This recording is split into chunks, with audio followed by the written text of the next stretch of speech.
Bell icon click करा आणि मराठी कट्ट्याच्या सर्व अपडेट्स लगेच मिळवा। नमस्कार, मी प्रणव भोई मराठी कट्ट्यामध्ये आपलं स्वागत करतो। आज या व्हिडिओमध्ये आपण पाहणार आहोत छत्रपती शिवाजी महाराजांच्या मराठा साम्राज्याची राजधानी म्हणजेच रायगड किल्ल्याची माहिती पाहणार आहोत। बरेच वर्षापासून प्रत्यक्षात जाऊन किल्ला पाहण्याची व त्याविषयी अधिक माहिती जाणून घेण्याची इच्छा होती। नेमके यावेळी म्हणजेच छत्रपती शिवाजी महाराज जयंतीच्या 4 दिवस आधी हा योग जुळून आला। चला तर मग रायगड पाहता पाहता गाईड कडून सविस्तरपणे समजून घेऊया। माझे नाव बाबू धोंडो आखाडे। गेल्या 15 वर्षापासून मी किल्ले रायगडावर गाईड काम करतो। महाराष्ट्राचे आराध्य दैवत राजे शिवछत्रपती शिवरायांच्या पदस्पर्शाने पावन झालेल्या या राजधानी किल्ले रायगडावर मी आपल्या ग्रुपचं सर्वप्रथम सहर्ष स्वागत करतो। वारकरी संप्रदायामध्ये म्हटलं जातं की जीवनात आलेल्या प्रत्येक मनुष्याने एकदा तरी पंढरीची वारी केलीच पाहिजे। मग महाराष्ट्रात जन्माला आलेल्या प्रत्येक शिवभक्ताने एकदा तरी रायगड वारी केलीच पाहिजे। राजांच्या समाधी पुढे नतमस्तक झालं पाहिजे, वाकलं पाहिजे, झुकलं पाहिजे। रायगडाच्या सोभोवताली सह्याद्री पर्वतरांगात बघा, कोणत्याही सह्याद्री पर्वतरांगेला रायगड हा कनेक्टेड नाही किंवा जोडलेला नाही। जणू काही गुलाबाची कळी चिखलामधून मधोमध जुगम पावते ना, तसंच रायगड एका खडकापासून मधोमध जुगम पावलेला आहे। म्हणून राजाने राजधानीसाठी रायगडाची निवड केली होती। रायगडाची समुद्र सपाटीपासूनची उंची 2851 फूट आहे, तर रायगडाच्या पायथ्यापासून रायगडाची उंची 1375 फूट आहे। रायगडाचं मूळ नाव होतं रायरीचा डोंगर। 14 वर्ष या रायरीच्या डोंगरावरती बांधकाम चालू होती। 1656 ते 1670 एवढा 14 वर्षाचा कालावधी बांधकामांसाठी लागला होता। आपले आर्किटेक्ट होते, इंजिनियर होते हिरोजी इंदुलकर। हिरोजी इंदुलकराने 14 वर्षामध्ये रायगडावरती काय काय बांधकामं केली तर मोठमोठे 11 तलाव, 84 पाण्याच्या टाक्या, 350 इमारती बांधल्या। आता आपला प्रश्न पडतो, त्या काळी सिमेंट वाळू काही नव्हतं, मग ही बांधकामं जॉईन कशाने केलेत तर गुळ, चुना आणि शिस वापरून ही बांधकामं जॉईन केली आहेत बघा। आता आपला प्रश्न पडतो, एक पाण्याची बॉटल वरती घेऊन जाईपर्यंत आपल्या डोक्याचा घाम पायाच्या नखापर्यंत जाऊन पोहोचतो। आता आपला प्रश्न पडतो, प्रत्येक शिवभक्ताला प्रश्न पडतो, रायगडावरती आल्यानंतर एवढी बांधकामं केली, हा दगड कुठून आणला तर हा दगड खालून न नेता या ठिकाणी मोठमोठे 11 तलाव आणि 84 पाण्याच्या टाक्या कोरल्या, त्यातून जो दगड निघाला तो याच ठिकाणी बांधकामांसाठी वापरला। तिथून 100 पाऱ्यावरती चढून गेल्यानंतर आपल्याला जो बुरुज दिसतोय ना, याच बुरुजाला इतिहासामध्ये खूप लढा बुरुज असं म्हटलेलं आहे। खूप याने चांगला लढा याने मारा, मग त्या काळचा चांगला मारा या ठिकाणाहून केला जायचा किंवा शत्रूची गती या ठिकाणाहून रोखली जायची, म्हणून त्याला आपण इतिहासामध्ये खूप लढा बुरुज असं म्हणतो। आता आपण 2360 पाऱ्यावरती गडावर चढून जाणार आहात। हा मार्ग त्या काळी नव्हता, त्या काळी एका माणसाला जाता येईल एवढाच घोड्यांचा मार्ग, राजमार्ग विरुद्ध दिशेला होता। त्या दरवाजाचं नाव होतं नाणे दरवाजा। त्याच मार्गाने राजांची पालखी वरती जायची किंवा त्या काळचे घोडे त्याच मार्गाने वरती जायचे, घोड्यांचा मार्ग होता। आता तिथे पण पायऱ्या झालेल्या आहेत। नाणे दरवाजाचं नाव का तर त्या दरवाजामध्ये ओळखीची खून म्हणून अष्टकोनी राजमुद्रा असलेलं नाणं ठेवलं जायचं, ते उचलूनच आपले सरदार पुढे निघून गेले पाहिजेत, म्हणून त्याला इतिहासामध्ये नाणे दरवाजा असं म्हटलेलं आहे। राजमाता जिजाऊ महासाहेबांना उतारच्या वयाच्या मानानुसार गडावरचं वातावरण सणवत नव्हतं, म्हणून गड चढायच्या वाटेच्या दारी खाली पाचाड गावी राजाने त्यांना 9 एकर मध्ये वाडा बांधून दिला। तिथे राजमाता जिजाऊ महासाहेब राहायच्या। मग दररोज राजांना रायगडावरून पाचाड येथे जाऊन मातेचं दर्शन घेणं शक्य होत नव्हतं। दररोज सकाळ संध्याकाळ राजे रायगडाच्या उत्तर दिशेला टकमक टोक कडेलोट पॉइंट आहे, त्या ठिकाणी मातेच्या दर्शनासाठी यायचे।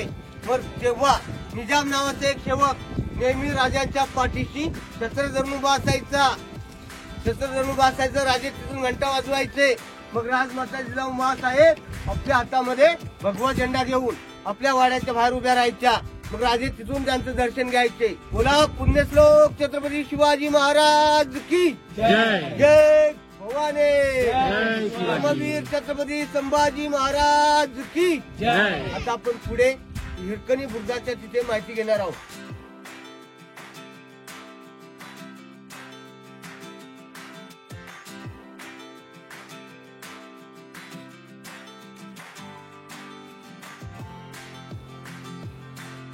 हा शॉर्टकट मार्ग आपल्याला दिसतो बघा. याच मार्गाला इतिहासामध्ये वाळसुरे खिंड असं म्हटलेलं आहे. त्या काळी त्या गवळणी याच मार्गाने दूध घेऊन गडावरती यायच्या. हिरकणीचा हा शॉर्टकट मार्ग आहे. ती खाली वाळसुरे गावामध्ये राहायची. त्या गावावरून या खिंडीला नाव पडलेलं आहे की वाळसुरे खिंड. वाळसुरे खिंड असं नाव पडलेलं आहे. बरोबर हिरकणी बुरुजाच्या खाली जी वाडी आहे त्या गावाला नाव आहे की हिरकणी वाडी. ज्या गावामध्ये रोपवे आहे बघा, तिथून पुढे गेलात 1 किलोमीटर पुढे गेलात की रोपवे लागतो आपल्याला. तो रोपवे या हिरकणी वाडी गावामध्ये आहे बघा. या खिंडीचं नाव इतिहासामध्ये वाळसुरे खिंड आहे बघा.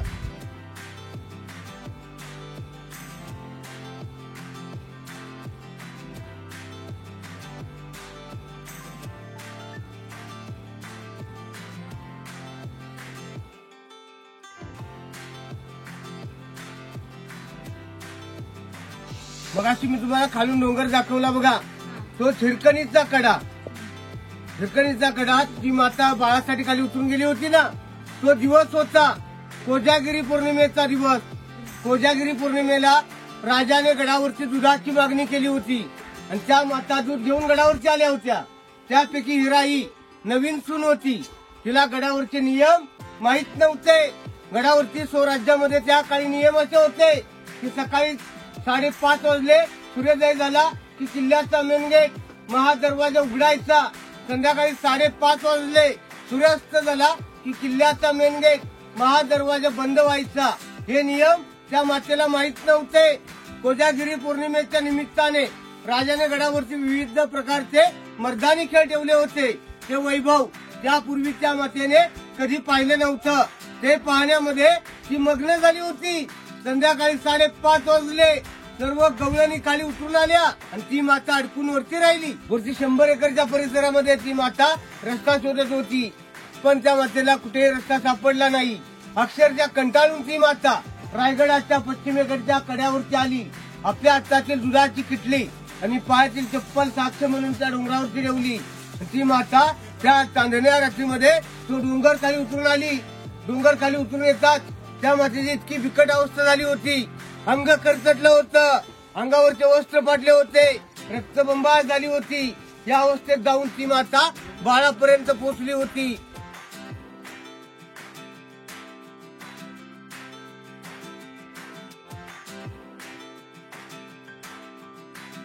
आता आपण 75% किल्ला सर केलेला आहे. आता फक्त 25% राहिलेला आहे. 1500 पायऱ्या आता आपण वरती चढून आलोय. ही किल्ल्याची फ्रंट साइड आहे. रोपवे प्रकल्पातून अवघ्या 4 ते 5 मिनिटांमध्ये आपण वरती येऊन पोहोचतो. ही किल्ल्याची बॅक साइड आहे, मागची बाजू आहे. तर ही फ्रंट साइड आहे, पुढची बाजू आहे. आता आपण ऐतिहासिक महादरवाजामध्ये येऊन पोहोचलेलो आहोत. हा दरवाजा बंद झाला तेव्हा हिरकणीला खाली जाता आलं नव्हतं. तो ऐतिहासिक महादरवाजा आहे. दरवाजाच्या जवळ अगदी आपण बरोबर जवळ आलोय तरी पण दरवाजा आपल्याला दिसतो का? दरवाजाचा आकार गोमुखी वळणासारखा, नागमोडी वळणासारखा बनवलेला आहे. असा का बनवलेला आहे? शत्रूची फसवणूक करण्यासाठी. जर का शत्रू खालून आला तर इथे तो गोंधळून गेला पाहिजे किंवा शत्रू हत्तीवरती यायचा. त्या काळी आपला दरवाजा सागवानी लाकडा दरवाजा होता. हत्तीला लगेच टन बसत नाही. तोपर्यंत आपला सरदार वरून शत्रूवरती गरम तेल सोडू शकतो, उकळचं तेल सोडू शकतो किंवा भाल्याच्या टोकांचा मारा करू शकतो. म्हणून त्याचा आकार गोमुखी वळणासारखा, नागमोडी वळणासारखा केलेला बघा. या बुद्धाला जय विजयाचं प्रतीक म्हणून ओळखलं जातं. जय विजयाचं प्रतीक म्हणून ओळखलं जातं. एका बुरुजाला जय म्हटलेला आहे तर दुसऱ्या बुरुजाला विजय असं म्हटलेलं आहे. जय विजयाचं प्रतीक म्हणून ओळखलं जातं. ऐतिहासिक महादरवाजा आहे. राज्याभिषेकाच्या दिवशी याच महादरवाज्यामध्ये 21 तोफांची सलामी देण्यात आली होती. टकमक टोकापासून ते हिरकणी बुरुजापर्यंत. या आधीच तटबंदी आपल्याला दिसते बघा. ही शत्रूची फसवणूक करण्यासाठी बांधलेली आहे.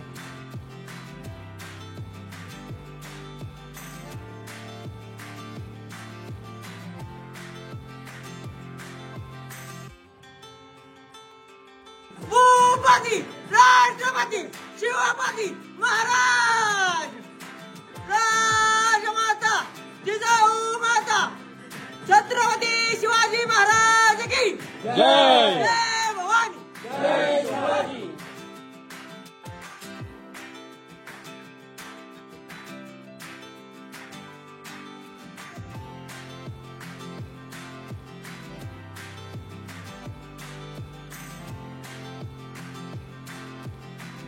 आता आपण 2360 पायऱ्यावरती गडावर चढून आलो. ही किल्ल्याची फ्रंट साइड आहे, पुढची बाजू. रोपवे प्रकल्पातून अवघ्या 4 ते 5 मिनिटांमध्ये आपण वरती येऊन पोहोचतो. ती किल्ल्याची बॅक साइड आहे, मागची बाजू. आपल्याला एक डाव्या हाताला एक पोल दिसला बघा. त्याच पोलला इतिहासामध्ये मल्लखांब असं म्हटलेलं आहे. मल्लखांब म्हणजे जिम करण्याचं ठिकाण, थोडक्यात व्यायाम करण्याचं ठिकाण. तो मल्लखांब निश्चित आपण मल्लखांब म्हणू शकत नाही. जाणकारांचे तर्कवितर्क आहेत. जाणकार म्हणतात की मल्लखांबाला वरची कडी नसते, त्या पोलला वरची कडी दाखवलेली आहे. निश्चित तो त्याला आपण मल्लखांब ठरवू शकत नाही. काही जाणकार म्हणतात की त्या ठिकाणी त्या काळी पिसाळलेला हत्ती बांधला जायचा, घोडे बांधले जायचे किंवा कैदी बांधले जायचे. समोर बघा तलाव दिसतोय. असेच मोठमोठे 11 तलाव, 84 पाण्याच्या टाक्या कोरल्या, त्यातून दगड निघाला. तो याच ठिकाणी बांधकामांसाठी वापरला. मग असे या तलावाचं नाव आहे हत्ती तलाव. हा शिवकाळापासून लिकेज आहे. शिवकाळापासून हा तलाव लिकेज का? जर का एखादा शत्रू महादरवाजातून चुकून वरती आला तर या तलावात एक दगड काढला जायचा, जेणेकरून तो पाण्याच्या लाटेबरोबर खाली वाहून गेला पाहिजे. म्हणून याला इतिहासामध्ये हत्ती तलाव म्हटलेला आहे.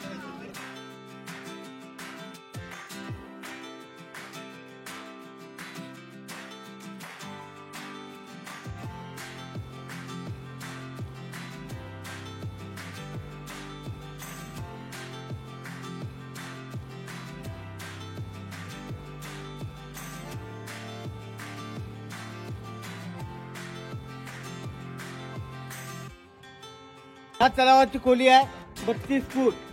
राज्याभिषेकाच्या वेळेस काशीवरून गागाभट्टांनी 7 नद्यांचं आणि 7 समुद्रांचं पाणी आणलं होतं. बाकी उरलेलं पाणी तीर्थ म्हणून गंगासागर तलावामध्ये सोडण्यात आलं. म्हणून याला इतिहासामध्ये तीर्थगंगासागर किंवा सप्त गंगासागर असं म्हटलेलं आहे. गंगा म्हणजे नदी, सागर म्हणजे समुद्र, म्हणून याला इतिहासामध्ये तीर्थगंगासागर असं म्हटलेलं आहे. एका रांगेत आपल्या 2 स्तंभ दिसतात बघा. हा पहिला स्तंभ जो आहे हा त्या काळी एकावर एक 7 मजली होता. दुसरा तो एकावर एक 5 मजली होता. एका स्तंभाला सप्त मनोरे म्हटलेले आहे. सप्त मनोरे, तर एका स्तंभाला विजय स्तंभ असं म्हटलेलं आहे. हे स्तंभ त्या काळी पैठणी कापडाने सजवलेले असायचे, मखमलीच्या पडद्याने सजवलेले असायचे. आतमध्ये काव मातीचे आणि मशालीचे दिवे पेटवलेले असायचे. महाराजांच्या राण्या सायंकाळच्या वेळेस या मनोऱ्यामध्ये थंडावेसाठी यायच्या, म्हणून त्याला इतिहासामध्ये विजय स्तंभ असं म्हटलेलं आहे. विरुद्ध दिशेला जो दरवाजा आहे ना, त्या दरवाजाने आता आपण बाल्य किल्ल्यामध्ये प्रवेश करणार आहोत. त्या दरवाजाला इतिहासामध्ये पालखी दरवाजा म्हटलेला आहे.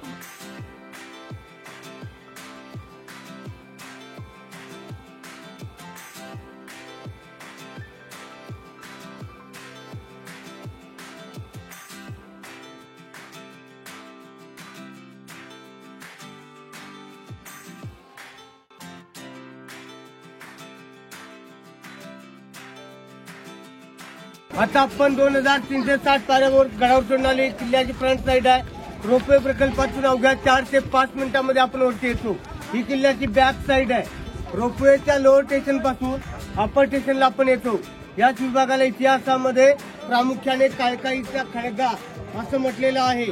तिथून 128 पायऱ्यावरती चढून आल्यानंतर ज्या दरवाजातून आत आपण एंट्री करतो ना, त्या दरवाजाला इतिहासामध्ये मेना दरवाजा म्हटलेला आहे. तर त्या विरुद्ध दिशेला एक दरवाजा आहे, त्याला इतिहासामध्ये पालखी दरवाजा म्हटलेला आहे. त्या काळी मेना आणि पालखी हे 2 प्रकार होते. मेना पॅक बंदिस्त होता आणि पालखी ओपन होती. हा दोघांमधील फरक होता. महाराजांच्या राण्या किंवा राजघराण्यातल्या स्त्रिया सायंकाळच्या वेळेस थंड हवेसाठी किंवा सूर्यास्त बघण्यासाठी किल्ल्याच्या बाहेरच्या साईडला मेन्यात बसून या दरवाजातून ये जा करायच्या. म्हणून त्या दरवाजाला इतिहासामध्ये मेना दरवाजा असं म्हटलेलं आहे. महाराजांना 8 राण्या होत्या. सईबाई, सोयराबाई, काशीबाई, पुतळाबाई, सगुणाबाई, लक्ष्मीबाई, गुणवंताबाई आणि सकवारबाई. पण रायगडावरती 6 राणीमाला आहेत. मग आपला प्रश्न पडतो की 2 राण्या गेल्या कुठे?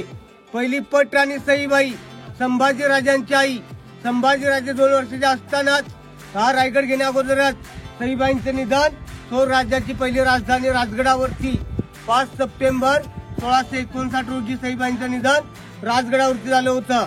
जिजाऊ महासाहेबांना उतारच्या वयाच्या मानानुसार गडावरचं वातावरण सणवत नव्हतं, म्हणून गड चढायच्या वाटे शेजारी खाली पाचाड गावी राजांनी त्यांना 9 एकर मध्ये वाडा बांधून दिला. तिथे राजमाता जिजाऊ महासाहेब राहायच्या. त्यांच्या सेवेसाठी राजांची 3 नंबर राणी साहेब पुतळाबाई खाली पाचाड गावी राहायच्या. ज्या 6 राण्या गडावरती राहायच्या त्यांच्या एका रांगेमध्ये 6 राणीमाला आहेत. प्रत्येक राणीमाला समोर असा चौथरा आहे ना, त्याला दाशी ओटा किंवा दाशी ओसा असं म्हटलेलं आहे. राण्यांचे नोकर चाकर दास दासी जे होते ते या ठिकाणी राहायचे. राणीने आवाज दिला की दासी आतमध्ये जात होती. छोटं मोठं काम झालं की विश्रांतीसाठी राणी या ठिकाणी येऊन बसायची, म्हणून त्याला इतिहासामध्ये दाशी ओटा किंवा दाशी ओसा असं म्हटलं. इंग्रजीतून सर्वंट क्वार्टर्स असं आपण म्हणतो. तर बघा समोर आपल्याला या रेलिंगच्या खाली काही पुटके अवशेष दिसतात बघा, काळ्या कुट्ट दगडांमध्ये. याला इतिहासामध्ये अष्टप्रधान मंडळांचे वाडे, कचेऱ्या, कार्यालय, ऑफिस असं म्हटलेलं आहे. त्या काळी महाराजांच्या ताब्यामध्ये 365 गड किल्ले होते. 365 गड किल्ल्यांची रायगड ही राजधानी होती. व 365 गड किल्ल्यांचा लेखी कागदोपत्र व्यवहार या ठिकाणाहून चालायचा. आजचं थोडक्यात ते आपलं मंत्रालय. आजचा आपल्या देशाचा कारभार कुठून चालतो? दिल्लीतून चालतो ना. मग त्या काही स्वराज्याचा कारभार या ठिकाणाहून चालायचा. पुण्याला इतिहासामध्ये अष्टप्रधान मंडळांचे वाडे, कचेऱ्या, कार्यालय, ऑफिस म्हटलेलं आहे. तिथे एका रांगेत 3 कोठार आहे. पहिला कोठार जो आहे हा 22 फूट खोलीचा आहे, दुसरा आहे तो 20 फूट खोलीचा आहे, तिसरा आहे तो 15 फूट खोलीचा आहे. त्याला इतिहासामध्ये धान्य कोठार म्हटलेलं आहे. त्या काळी जर का शत्रूने गडाला वेढा दिला, इमर्जन्सी वरील सैन्याला शत्रूचा वेढा 3 ते 6 महिने पडायचा.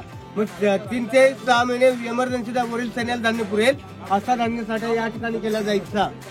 महाराजांच्या काळात या ठिकाणी कधी येऊन शक्य होत नव्हतं. 1733 ला पेशव्यांची राजवट गडावरती आली. थोरले बाजीराव पेशवे गडावरती आले. पेशव्याने या कोठारांचा वापर कैदी कोठार म्हणून केला. जो कोणी चोरी, लबाडी, पितुरी, गदारी करेल त्याला 7 दिवसापर्यंत आपला गुन्हा कबूल करेपर्यंत या ठिकाणी शिक्षा दिली जायची.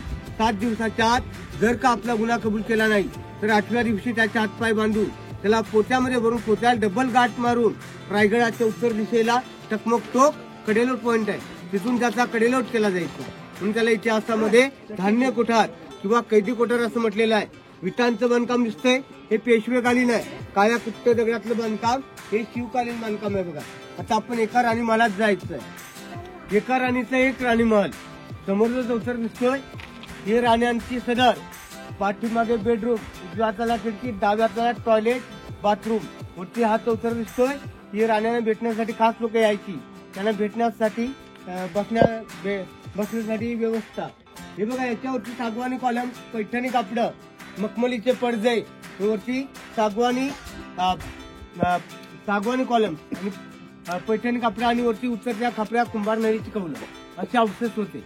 मखमली पडदे असायचे. मग बघा याच्यावरती सागवानी कॉलम उभे केले जायचे.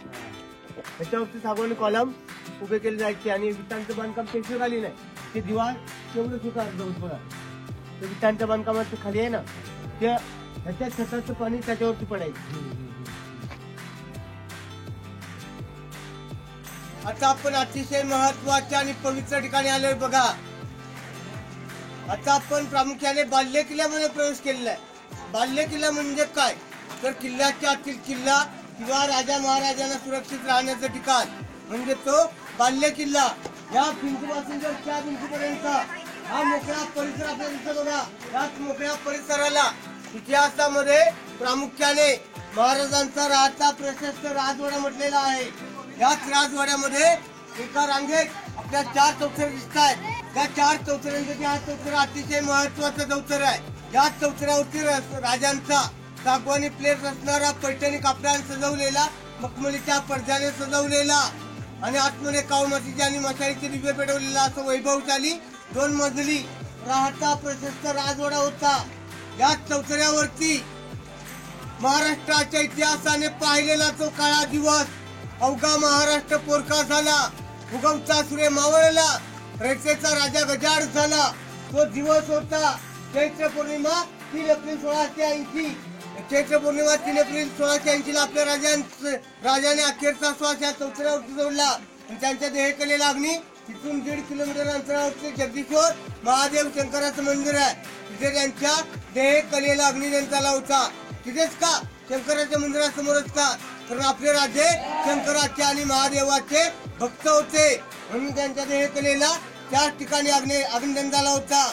त्यांचे चुलत भाऊ साबाजी भोसले यांच्या हस्ते त्यांच्या देहकलेला त्या ठिकाणी अग्निदंडाला. तिथेच का दंडाला आपल्या राजाने किती आयुष्य लाभलं? अवघं 50 वर्षाचं. 19 फेब्रुवारी 1630 ला आपल्या राजांचा जन्म शिवनेरी किल्ल्यावर झाला. तर 3 एप्रिल 1680 ला आपल्या राजाने अखेरचा श्वास त्यांच्या या राजवाड्यामध्ये याच चौथऱ्यावरती सोडला. या चौथऱ्यावरती सोडला. आपल्या राजाने किती आयुष्य लाभलं? 50 वर्षाचं. 50 वर्षामध्ये आपण मनासारखं घर बांधू शकत नाही. 50 वर्षातली 20 वर्ष आपली बालपणातच निघून जातात. उरलेल्या 30 वर्षामध्ये आपण मनासारखं घर बांधू शकत नाही. राजाने 365 गड किल्ले जिंकले होते. तो राज्याची पहिली राजधानी राजगड बनवली होती. दुसरी राजधानी रायगड बनवली होती. राजाला मनासारखी प्रजा मिळाली, प्रजेला मनासारखे राजे मिळाले म्हणून हे हिंदवी राज्य निर्माण झालं. तो दरवाजा दिसतोय तिकडे, त्या दरवाजाच्या आतमध्ये विटांचं बांधकामाचा रूम आहे. त्याला इतिहासामध्ये टांगसाळ म्हटलेलं आहे. टांगसाळ म्हणजे शिवराई मुद्रा, नाणे, ओन्स, कॉइन्स ग्राउंडचं ठिकाण. आजची आपली थोडक्यात करन्सी किंवा रिझर्व्ह बँक. आजची आपली टांगसाळ कुठे आहे? नाशिक मध्ये आहे ना. आजच्या आपल्या कॉइन्सवर काय लिहिलंय की सत्यमेव जयते. तेव्हा अष्टकोनी राजमुद्रा असायची की प्रतीप चंद्र लेखे व वर्धिष्ण विश्ववंदिता शासनव शिवसैषा मुद्रा भद्राय राजते. म्हणजे याचा अर्थ असा होतो की शहाजी राजे यांचं राज्य प्रतिपदेचा चंद्राचा कलेकलेने वाढतो असं वाढत गेलं. तसंच शहाजी पुत्र शिवाजी राजे यांचं राज्य वाढत्या चंद्राच्या कोरेप्रमाणे कलेकलेने वाढत जावं.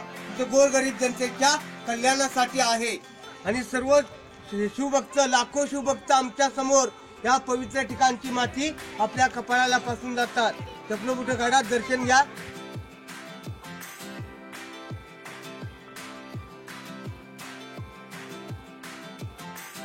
या दरबारला चारी बाजूला आपल्याला खिडक्या दिसतात बघा. त्याला इतिहासामध्ये टेहेळणी बुरुज म्हटलेलं आहे. टेहेळणी बुरुज म्हणजे पहारा करण्याचं ठिकाण. त्या काळी आपले सरदार या ठिकाणी उभे राहून गनिमावर पहारा करायचे म्हणून त्याला इतिहासामध्ये टेहेळणी बुरुज म्हटलेला आहे. समोर आपल्या दगडांनी त्या किल्ला स्तंभ दिसतो बघा. हा एकावर एक त्या काळी 5 मजली होता. अष्टकोनी स्तंभ आहे. त्याला बाल्कनी सज्जा किंवा गॅलरी असं म्हटलेलं आहे. त्या काळी महाराज सायंकाळच्या वेळेत त्या ठिकाणी थंड हवेसाठी यायचे म्हणून त्याला इतिहासामध्ये सज्जा गॅलरी असं म्हटलेलं आहे. आणि ते अष्टकोनी होते. त्या काळी राजे त्याच्या 5व्या मजल्यावरती बसले, उभे राहिले की त्यांना 8 किल्ल्यांचं दर्शन व्हायचं. तोरणा, राजगड, लिंगाणा, प्रतापगड, सोनगड, मानगड, मकरंदगड आणि चांभारगड अशा 8 किल्ल्यांचं दर्शन व्हायचं. आजही वातावरण क्लिअर असेल तर रायगडावरून 8 किल्ले दिसतात. 8 किल्ल्यांचं दर्शन होतं. हा एल आकाराचा चौथरा जो आहे ना, आता आपण बसलोय याच चौथऱ्याला मराठीतून मुदपाकखाना म्हटलेलं. मुदपाकखाना म्हणजे थोडक्यात स्वयंपाकघर. त्या काळचे स्वयंपाकघर, स्वयंपाक म्हणजे किचन. राजांचं, राण्यांचं आणि प्रजेचं किचन एकत्रच होतं. एकत्रच किचन असण्यामागचं कारण काय तर त्या काळामध्ये मोठ्या प्रमाणात वीजबाधा व्हायच्या. वाढत्या काळामध्ये वीजबाधा होऊ नयेत म्हणून राजांच्या नजरेसमोर त्यांचं किचन समोरासमोर होतं.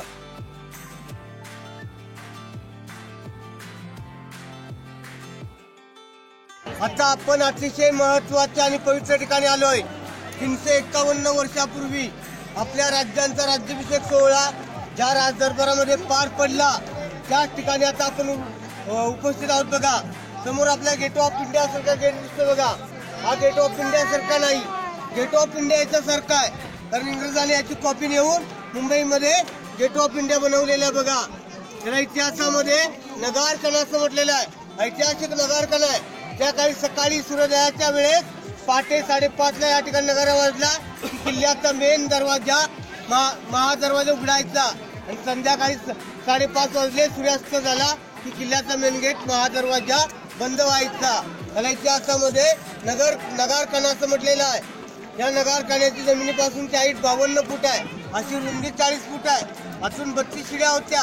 शासनाने आता त्या बंद केलेल्या आहेत. लोक वरती जाऊन सेल्फी फोटो वगैरे काढतात म्हणून त्या बंद केलेल्या आहेत. हे बाल्य किल्ल्याचं आणि राजदरबाराचं मुख्य प्रवेशद्वार आहे बघा. त्याला इतिहासामध्ये नगारखाना म्हटलेलं आहे. आपल्या राज्यांचा राज्याभिषेक सोहळा पार पडला त्या दिवशी या दरबारामध्ये 6000 प्रजा उपस्थित होती. त्या नगारखान्यासमोर 2 बलाढ्य हत्ती आणि 2 घोडे राजाने पाहुण्यांच्या स्वागतासाठी सजावून ठेवलेले होते. वरचा मंडप पैठणी कापडाने सजवलेला होता. मखमलीच्या पडद्याने सजवलेला होता. आतमध्ये चारी कोपऱ्यांमध्ये काव मातीचे आणि माशाळीचे दिवे पेटवलेले होते.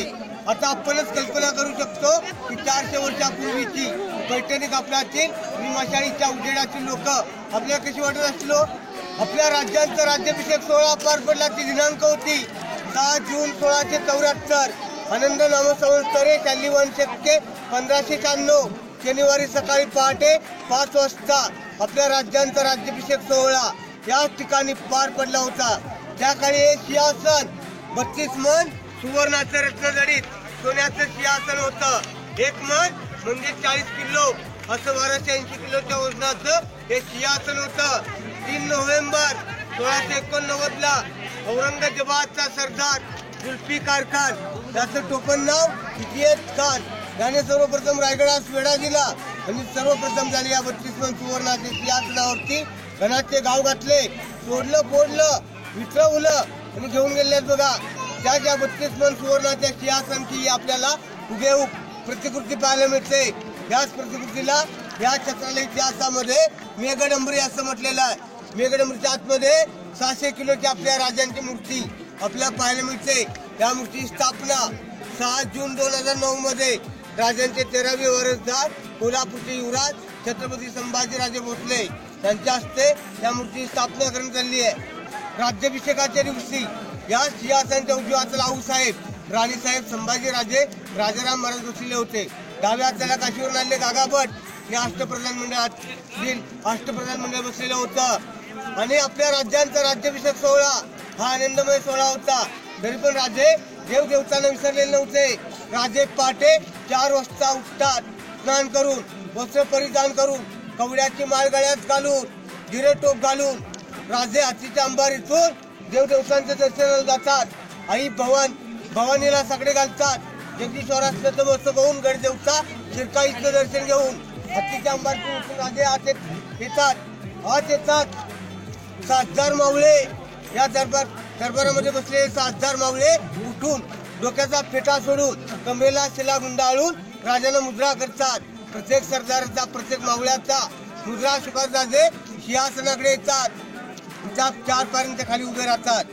महाराज हस्ते कदम हस्ते कदम हस्ते कदम गणपती गजपती भूपती गजाश्वपती अष्टवदान जागृत अष्टप्रधान वेष्टित न्यायालंकार मंडित शस्त्रास्त्र शास्त्र पारंगत सुवर्ण रत्न श्रीपती राजनीती धुरंधर प्रौढ प्रताप पुरंदर क्षत्रिय कुलावतंस सिंहासनाधीश्वर हिंदवी स्वराज्य संस्थापक राजा महाराजाधिराज योगीराज परब्रह्म श्री श्री श्री श्रीमंत शिवछत्रपती शिवाजी महाराज की जय. जय भवानी जय शिवाजी. छत्रपती संभाजी महाराज की जय. आज माता जिजाऊ साहेबांचा वीर छत्रपती संभाजी महाराज की जय. भारत माता की जय. हिंदू धर्म की जय. नमो पार्वती पते हर हर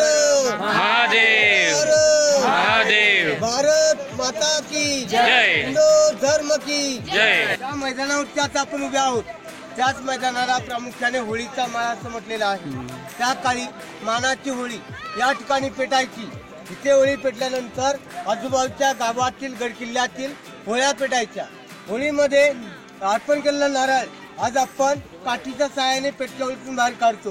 त्या काळी पेटक्या होळीमध्ये अर्पण केलेला नारळ जो कोणी बहादर योद्धा पेटक्या होळीतून हाताने नारळ बाहेर काढेल त्यास महाराज 1.25 किलो सोन्याचा कडा मानाचा फेटा किंवा एक घोडा बक्षीस द्यायची.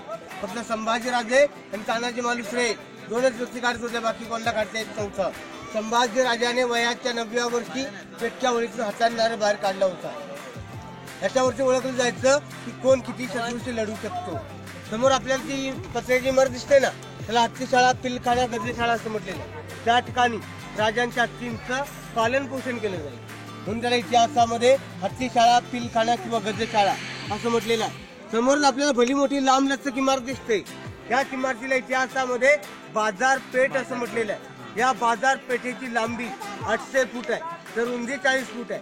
उजव्याच्याला 22 आणि डाव्याच्याला 22 अशी 44 दुकानं होती. पुढे दुकान, मध्ये स्टोरूम आणि पाठीमागे नोकरांना राहायला जागा. थोडक्यात आपण म्हणतो की आगे दुकान और पीछे मकान. समोर आपलं बघा ते मस्जिद नसून जगदीश्वर महादेव शंकराचं मंदिर आहे बघा. लांबून त्या मंदिराचा आकार आपण पाहिला तर त्याचा आकार कसा वाटतो आपल्याला, एखाद्या मस्जिदीसारखा वाटतो ना. असा आकार का केलेला आहे? मुघलांची फसवणूक करण्यासाठी. त्या काळी मुघल आपली मंदिरं उद्ध्वस्त करत होते, टिकून देत नव्हते. मुघलांनी जर लांबून पाहिलं तर त्याला ते मस्जिद वाटलं पाहिजे, तो लांबूनच नतमस्तक झाला पाहिजे. आपल्या मंदिराची नासधूस करण्यासाठी, आपल्या मंदिरापर्यंत पोहोचू नये म्हणून त्याचा आकार मशिदीप्रमाणे केलेला आहे.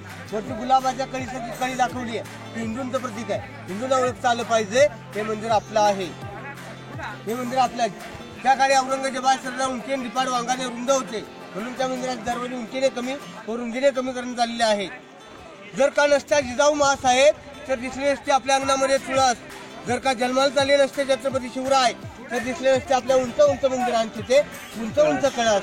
अशी मुघलांनी आपली अवस्था करून सोडली होती. त्या काळी 14 वर्षांनंतर रायगडाची बांधकामं पूर्ण झाल्यानंतर राजाने हिरोजींना विचारलं होतं की हिरोजी तुमच्या बांधकामाची गॅरंटी काय?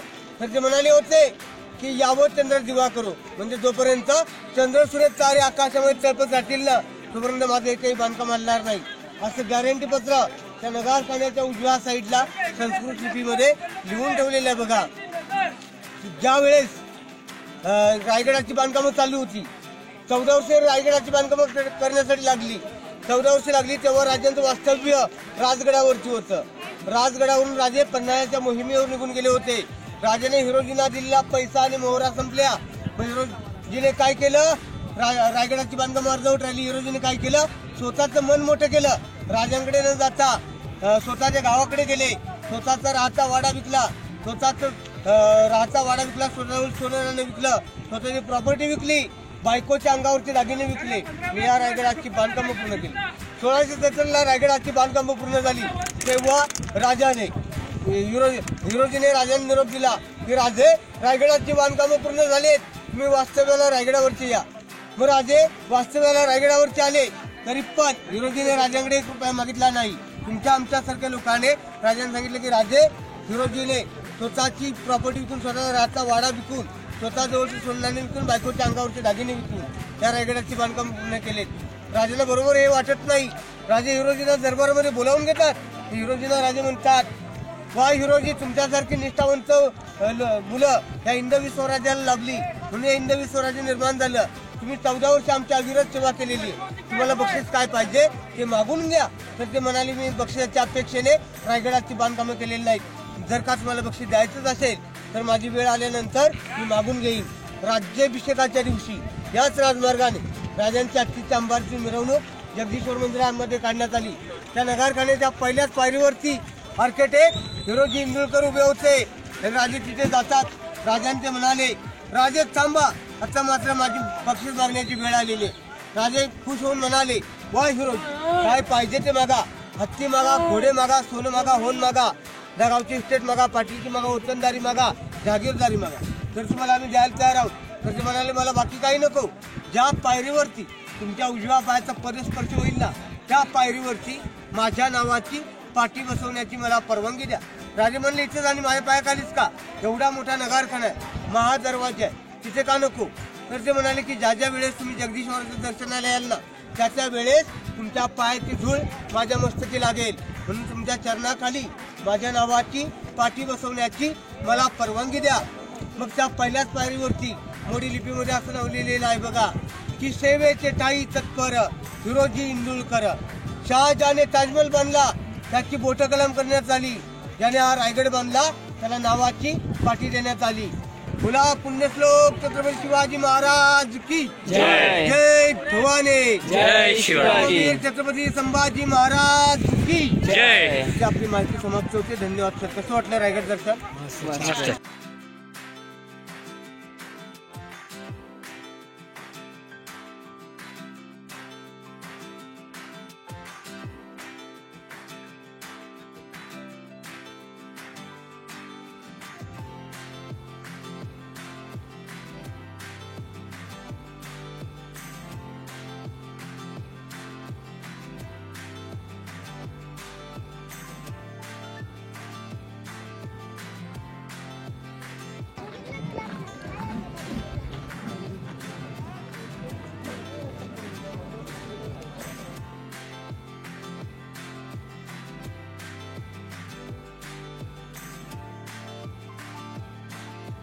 आपल्याला हा व्हिडिओ आवडला असेल तर लाईक करा आणि मराठी कट्टा चॅनलला सबस्क्राईब करा.